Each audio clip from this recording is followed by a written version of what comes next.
Hey everybody, welcome to the Comic Wall. It's me, the Outcast Angel, and today let's talk about issue 180 of The Walking Dead, the conclusion to New World Order. And what a way to finish off a story-shattering story arc than with some amazing covers. This issue's cover is one of my absolute favorites. I was so psyched when Skybound first threw up their June solicits, and this was one of the covers they were, I guess, teasing, and I just loved it. If my dog Lily wasn't currently taking up the screensaver on my phone, I would have had this up there, but I love it, and it just seems so just brutal, you know? And of course it's very misleading, as all most of the Walking Dead comics are. And not only that, we also get this, I guess, nightmarish variant cover from Bill Seinkiewicz, who is doing these portrait variant covers for each issue this year for The Walking Dead's 15th anniversary. And this cover just gives me chills. When I first saw it, it reminded me of like the artwork from those scary storybooks, Scary Stories to Tell in the Dark or something like that. And the artwork in those books just gave me the willies for months on end, and even now they still bug me. But I'm loving this cover, and I hope we get more whispers as we go. Maybe Beta will make an appearance on these covers. I don't know, but of course I'm digging it. Anyway, so yeah, let's go ahead and dive right into it. When we first start off with this issue, we start off with Michonne and Elodie meeting up with Lance at this very beautiful, I guess, apartment or loft, I guess you would call it. I don't know. Anyway, turns out the Commonwealth is providing Michonne with some pretty decent, what is it called? They're setting her up fairly nicely in return for her services as a lawyer. And as the Commonwealth goes, whatever you did in the past, you're kind of just as important now than you were then, which I still don't agree with. I mean, I feel like a community this big, you should build your own class system, like let it develop yourself. But I don't know, it just seems too cut and dry for me. Anyway, Michonne's a little, I guess, taken back from this. She feels, of course, that when something seems too good to be true, it usually is. But Lance is kind of like, not much I can do about that. I hope you just hope that feeling fades with time. But I can assure you, for whatever my word is worth to you, that this is true. And so Elodie is excited. She's totally set on this, and of course, because she's been working at a bakery for the longest time, and of course she's with her mother now, so of course she's gonna want to move in with her. And just the fact that they're getting this beautiful apartment. I mean, we have this whole living area just lit up by a huge like skylight and everything. Like, that is absolutely beautiful. I would love to live somewhere like that. So the next scene, we see Dwight meeting up with Laura, and Dwight is trying to apologize for being an asshole, especially after Sherry died, which is understandable, but at the same time, Sherry was kind of she was a total bitch, and especially to Dwight.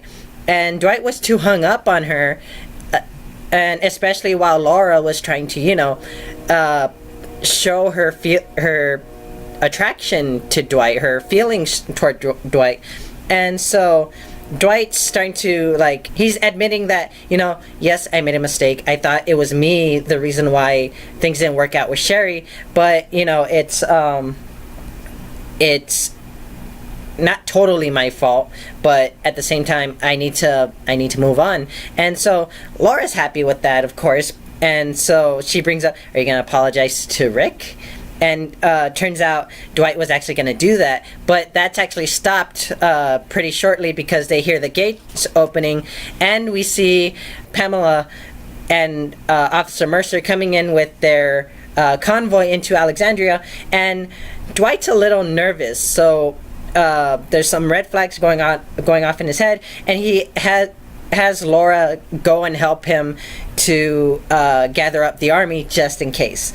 Laura's a little like, are you sure about this? But it's kind of that whole I'd rather have it than not need it than need it and not have it, you know? So I mean, I can understand that, but it's just a little too much quick thinking, I guess. But I mean, he's trying to be better in general. Anyway, so now we see Eugene kind of telling Pamela and the others to wait here at the gate so that he can go announce their arrival to Rick. And Pamela's pretty impressed by this, but from what we saw in the last issue, Eugene kind of pulled ahead of everyone else. Eugene and the other survivors from Alexandria, they pulled ahead of the others to try and bring Pamela's convoy ahead of their platoon of soldiers to kind of, you know, not draw too much attention. And especially because, you know, there's a platoon of soldiers coming to your home, you're gonna be pretty on edge. And so Pamela says, you know, we're ready to have a nice friendly chat, and that was an impressive maneuver, pushing ahead hoping we wouldn't realize. Kind of like, oh yeah, we noticed, you know. And Eugene's like, oh, okay, thanks. And he's kind of nervous. As he's walking away, he looks back and she's just like, hi. I don't know. Yeah, she's something else. Anyway, so Eugene meets up with Rick, and he's freaking out because he sees Michonne's sword, thinking something happened. And Eugene explains, like, she stayed back behind at the Commonwealth. She said the sword would prove how much she trusted them. That was a good move on Michonne's part because, you know, she always went everywhere with the sword. Even when they were when they first came to Alexandria, she wanted to keep the sword more as a reminder that, you know, she doesn't need it anymore. She ended up needing it again, of course, but she really wanted to be done with that sword. Anyway, so Rick is just blown away by this, plus the fact that Eugene drops the bomb saying that they found Michonne's daughter there, that she was alive and living at the Commonwealth, and they're just blown away by this. So Eugene leads Rick to Pamela and the others, and Pamela has this look on her face that seems like she looks fairly impressed by him, you know? I mean, Rick is pretty rugged. He's missing an arm. He looks pretty rugged with his beard, shaved head. You know, he just has this, of course, an intimidating demeanor about him. And so they introduce themselves, and the crazy thing here is that the interesting thing here is that Pamela introduces herself as Governor Pamela Milton of the Commonwealth. And of course this sets off Rick because we see him here going like, Governor? And then that's interrupted by Princess getting way too excited over meeting Rick. She jumps off her horse, she's shaking his hand, obviously very enthusiastic to meet him. And you know, I'm kind of glad that she's excited because she's starting a new life. She's been alone back in Pittsburgh for God knows how long, and you know, she gets to be with people now. So Princess leaves Rick and Pamela to get acquainted, and Rick mentions, I'm being told a lot of very promising and impressive things about your place, the Commonwealth. And another interesting thing that Pamela says is that it's not mine. I've only been appointed to keep things running. I'm a steward more than anything. I didn't found the Commonwealth. I only improved on what was built before I arrived. And Rick, of course, did the same, and he says so. And he says, I look forward to trading war stories. Pamela replies with, I don't have any actual wars to speak of, thankfully. And of course Rick's like, I wish I could say the same. Now what's interesting here is that Pamela says that she, of course, didn't found the Commonwealth. Who did? And how exactly did she have to come into power? Like, what happened to the original leaders or the original founders that led to her being appointed, you know, because obviously she wasn't part of this. And I mean, kind of like how Rick, he didn't create the Commonwealth, but he really made everything so much better. I mean, things had to go to shit first, but you know. Anyway, so Rick mentions her small platoon of soldiers that are on their way to the Alexandria. I keep wanting to say the Commonwealth, and he suggests that they stage them at this, I guess, lookout station about a mile out from the community. And I can understand that, because of course you don't want a whole bunch of soldiers so close to home. And as Pamela is, you know, a little uncertain about that, she gets very defensive when Dwight shows up with Alexandria's army, and he kind of makes a bit of a threat, saying, if you think we're helpless or vulnerable in any way, you are mistaken. And Rick, of course, is not entertained, nor is Pamela, and he's like, Dwight, stand down now. And so, you know, he puts Pamela at ease, and also says, you know, Dwight actually solves the problem. His troops can accompany one of yours to meet with your platoon and have them wait at the staging ground I proposed. And so Pamela agrees with this. She gives in and sends Officer Mercer to go, you know, talk with the rest of the platoon. And with that being done, Rick starts to, you know, he offers to give Pamela the grand tour of Alexandria. And the most hilarious thing here, I could not stop laughing here, is that as they're getting ready to go, Pamela stops her assistant Maxwell and tells him to wait with the others, saying, honestly, Maxwell, I'll be fine. Frankly, I think I could take this one in a fight. Rude. And so it kind of goes back and forth. Rick's like, you'd be surprised. Pamela's like, maybe not as surprised as you. And Rick finishes with, I will be cautious. And so I sense some flirting here a little bit, or some, you know, just playfulness. I don't know. Maybe they're just really comfortable with each other now. Anyway, obviously we know Rick is very dangerous, even without his hand. And I mean, he's killed many people without the use of his hand. He didn't even need his hands at any point. Like, with him being such a, I guess, a great leader and everything, I can think of people saying, in situations like this, what would Rick Grimes do? Bite them in the neck. Or I've even thought of Eugene in this sense. What would Eugene do? Bite him in the dick. I'm sorry. I love Eugene. I love Eugene and Rick in the series, at least. I poke fun, okay?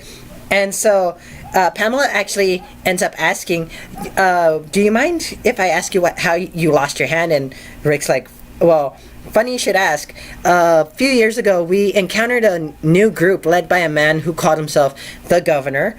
And he seemed very friendly at first, until he cut off my hand to intimidate us. And so, of course, this makes Pamela very uncomfortable and just throws her off guard, and she's like, my God, I'm so sorry. That makes my title rather awkward. Please, you can call me Pamela and Pamela only. And Rick's like, no, it's no trouble. I don't tell you that to make you uncomfortable. The thing is, I just want you to know the kind of people we've encountered, the kind of people we've dealt with. So he's kind of throwing out there that he can, they can handle themselves. And he's like, partly so you understand Dwight's actions, so you don't misunderstand his caution for mistrust. And, she can respect that. And so Rick takes her on the tour, showing her the mill and the orchard, offering her, samples of their bread, of their apples. And, she seems fairly impressed up until she asks where Rick's house is. And after he points it out, she says, that one? You're just with everyone else? Your home is the same as everyone? And Rick's like, oh yeah, Eugene told me about your community. Yes, my house is the same as everyone else's. My chores are the same. My work is the same. My rewards are the same. Pretty much, we're all equals here. Pamela doesn't really... She can't wrap her head around this. She feels that, as their leader, as the leader of this community, they should aspire to his level, and so of course Rick doesn't really agree with that. And I don't either. I feel like with the way Alexandria was built and the way they work together, I feel like they're so small that they need to work together. They're not exactly big enough to be able to develop a class system. I mean, I'm sure there's like some roles are more important than others, but they have enough, and they're small enough to be able to treat them all as equals. And even here, Rick says, whatever status we established in the life before died with that life. We earn a new place in the new world, obviously, because everyone has a common enemy, and everyone has to survive against that enemy. It's bad enough that they have to deal with other people that are going to want to kill them, rather than placing other people more important than others. And I mean, I can understand that in the sense of survival, because if your family is with you versus the rest of your group, you're going to choose your family because they're your responsibility, or you feel responsible for them. And so Rick is kind of like, people are okay with being assigned the same thing as they had before. And Pamela's kind of like, people are okay with things being fair. Yes, I take it you have a problem with that. And she's getting really defensive. And so Rick is, of course, he says, I don't think I described that as fair. And Pamela continues saying, our working class forms a strong foundation of the Commonwealth. You can't build anything without a strong foundation. And Rick is wondering, like, why build anything on the foundation at all? You're just burdening it with supporting others. And Pamela just says, that's the world order, always has been. And of course we get the story arc title thrown into the story, where Rick says, then maybe we need a new world order. And the issue ends with Pamela looking rather threatened, honestly. And I mean, I could be reading her face wrong. I'm very bad at reading faces, but of course she probably took that the wrong way. And maybe in the next issue, Rick's gonna be like, don't take this that I'm threatening you. I just don't, of course I don't agree. And maybe, in the next issue they'll just agree to disagree, I mean, I've kind of noticed that in series like The Walking Dead or like Invincible, especially, things get solved rather easily. Conflicts are dealt with very easily and very with as much civility as you would as you wouldn't expect, really. But I don't know. We'll have to see in the next issue. And so that's the end of this issue, and unfortunately that's the end of this video as well. So if you guys have any questions or have any theories that you'd like to talk about or dish out, throw them down in the comments. It's getting a little empty in there. And with that being said, I hope you guys liked this video. If you did, drop a like, show the love, hit that subscribe button to get more of my videos, ring the bell to get notifications when I post new videos. That way you guys stay updated and don't miss out. And until next time, I'll see you there. Bye.